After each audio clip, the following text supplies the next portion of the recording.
അപ്പോഴും ഈ പറയുന്ന ഓഡിയൻസിന് വേണ്ട ഇതേപോലത്തെ ചീപ്പ് കോണ്ടന്റ് മേ ബി അങ്ങനെ ആയിരിക്കാം. അതാണ് നമ്മുടെ പെർസ്പെക്റ്റീവ് മാറിയാലും നമുക്ക് ആക്ച്വലി അവരെന്താ ചെയ്യുന്നത് മനസ്സിലാക്കാൻ പറ്റത്തുള്ളൂ. നമ്മളിപ്പോഴും ഫസ്റ്റ് 6 സീസൺ 1 to 6 വരെയുള്ള സീസൺസിൽ എന്താണ് കണ്ടത് അത് എക്സ്പെക്ട് ചെയ്തിട്ട് കാര്യമില്ല.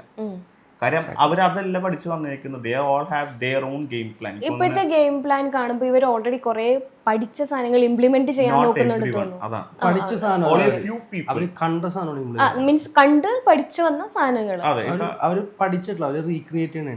ഓക്കെ, പഠിച്ചിട്ട് അവര് അവരുടെ രീതിയിൽ ചെയ്യാനുള്ള ആരാണെന്ന് ഞാൻ പറയാനുള്ള അവരുടെ രീതിയിൽ ചെയ്യണ ആൾക്കാരുണ്ട്. ഒരാളെ ഞാൻ എടുത്തു പറയാം, അനീഷാണ്.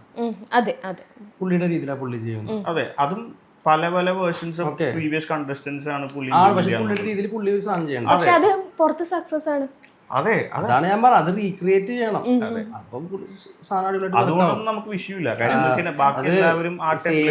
സെയിം രീതിയിൽ തന്നെ ഈ കഴിഞ്ഞ സീസണില് അല്ലെങ്കിൽ അതിന്റെ മുമ്പത്തെ സീസണില് സദാചാരം വർക്കായി. ഈ സീസണിൽ സദാചാരം വർക്കായോ?